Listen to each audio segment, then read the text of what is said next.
Like many of you, you grew up listening to John Madden. John Madden was football. Like if John Madden was calling your game, man, that was a game. Like that was a big game. Pat Summerall, John Madden on the original Madden video games. That was the video game to get, and it still is for a lot of people. It still is. Ooh, who's on the Madden cover? Like it's still a huge thing. Just as somebody who loves history. John Madden was actually drafted by the Eagles, and I feel like everyone knows that now. I feel like that's been all over the place now. But one of the things that it didn't dawn on me until I saw it so many times late yesterday, John Madden could have been on the 1960 championship Eagles team. Like, that's insane. Like, think about that for a second. Drafted in 1955. He does not play for the Eagles. He only plays for them during training camp. Suffers a knee injury, never had an NFL career after that. But if he would have played just 5 years in the NFL, he would have been a part of the Eagles' 1960 championship. Like Chuck Bednarik and John Madden running around out there. Tommy McDonald running around out there. John Madden out there. Like, that's amazing. And he doesn't play. He goes on to have a successful coaching career, wins the Super Bowl with the Raiders. We all know that story. Becomes an incredible broadcaster. They start the video game, and he just continues to be an incredible ambassador to the sport of football and to the NFL. If you had the Madden video game, you probably laughed your ass off at some of the things that John Madden would say, even in that video game. Like I can remember even going back to Sega Genesis and hear boom, that whole thing. I can remember him with he's like a bull in a china closet. And I remember my brother and I thinking, what the hell does that even mean? Like playing that video game. And that was one of the constant generic drops that he would have in that video game. That hole's so big you could drive a truck through it. Stuff like that just stuck in my brain forever. And they're still on repeat if I'm watching a game and I see a running back run through a hole that's just, oh, look at the offensive line open up that hole. And I think, boom, John Madden. But they're right there, boom. I think John Madden, that hole's so big you could drive a truck through it. But one of my biggest things with John Madden was I got into football before I got into the history of football. So, I knew the more modern things of the NFL as a kid growing up than I did anything about like Vince Lombardi, for instance. So I remember watching a game. I want to say it was the 49ers and Dallas Cowboys.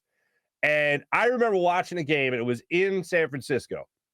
And I remember they got a shot, Pat Summerall and John Madden, of all these seals. All these like seals were on this rock in San Francisco in the Bay.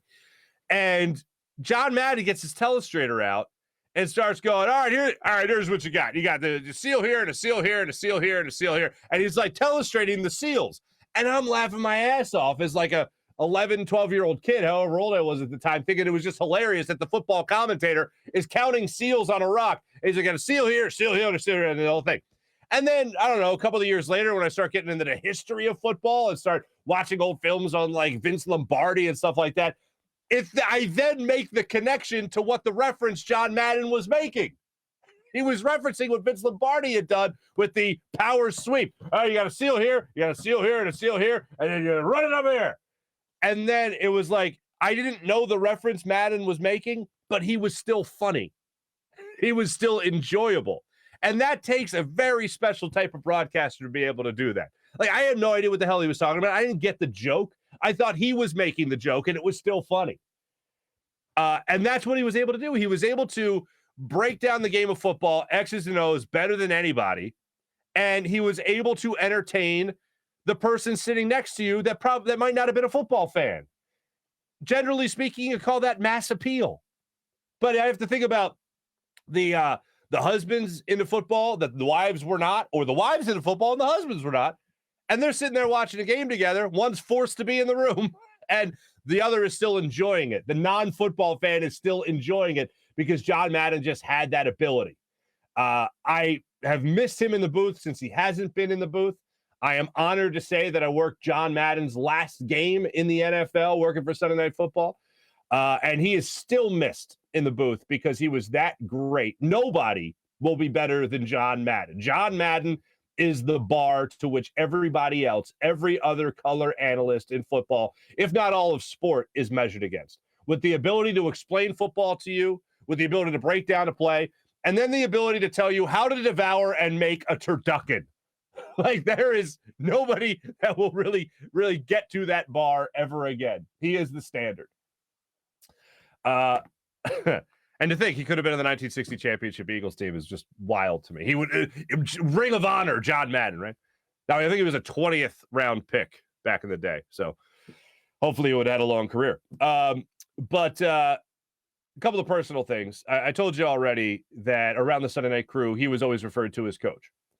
When I had started on the crew, my first game, I want to say, was the game that Jason Witten lost his helmet at Lincoln Financial Field. And it was wild things took place for me to be in the position that I was. But long story short, I worked on the crew as like a production assistant who was like the guy to get coffee and stuff like that.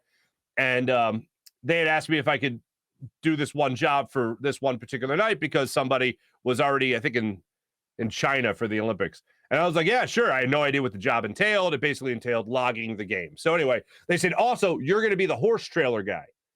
I said, what the hell? What? Huh? And they said, you're going to be the horse trailer guy. John Madden had this idea to bring a horse trailer around to the different games, and the player of the game's face would go on the horse trailer. So yours truly became Madden's horse trailer guy that would, right at the end of the game, run out to the horse trailer. I would flip through like 150, 150 pictures of like every player in that game, including the inactive players, including practice squad players and all that. And I'd flip through it, and John Madden would be like, oh, I think, Michael Vick's the player of the game. Flip through, find Michael Vick, tape him up, put him on the side of the horse trailer, and then run out of the shot. That was my job. So that was my connection to John Madden for 2 seasons.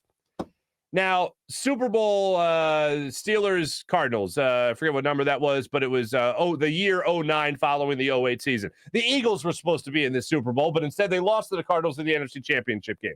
It's in Tampa, and we go through the season. The game ends. Santonio Holmes, corner of the end zone, touchdown for the game winner.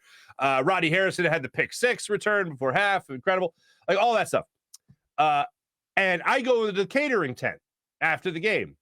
And John Madden walks into the catering tent, or walks out of the catering tent as I'm walking in. I almost get knocked over by John Madden. And I'm like, oh, now's as good a time as any. I can introduce myself to John Madden and be like, I'm your horse trailer guy, thinking it's a real connection, right? And John Madden, coach, I go, hey, coach. Everyone calls him coach again. I said, hey, coach, I'm Marc Farzetta. I've been your horse trailer guy all season. And John Madden doesn't break stride and goes, and then just keeps walking. And I will never forget the tone of that grunt that I got from the great John Madden. And it's almost better to me that he did that as opposed to, hey, Mark, how are you? Nice to see you. You know, that whole thing. Apparently he's from Northeast Philly or something. I have a Doco John Madden impression. And I'd rather have that moment with John Madden than anything that he was like, hey, where are you from? Oh, that's nice. I was drafted by the Eagles. You know, something like. But to have that type of moment with him is even better. But regardless of that, the way he was with other people on the crew, the way the producer, Fred Godelli, the director, Drew Esikoff, the way people talked about John Madden was like he was the absolute best type of guy you could have on a show. And I remember gawking at the Madden Cruiser for the first time, thinking, wow, it's John Madden, won't fly. That's amazing. He's got this Outback Steakhouse Madden Cruiser. Who doesn't want to go around in that thing? But the bottom line is, from everyone that worked with him, the best. From everyone that watched him, they acknowledged the best. And I remember towards the end of his career, people were like, he needs to retire. He needs to go, move on, whatever. I could never get enough John Madden. Could never get enough of John Madden. So he is and will be missed. And I'm very much looking forward to getting a chance to watch the All Madden documentary that's out there. I hear nothing but amazing things about it. So to the great John Madden, thank you for all the amazing, amazing memories. To his family, our condolences are obviously with you. And there is really difficult to find someone that will ever do more for the game of football than what John Madden did.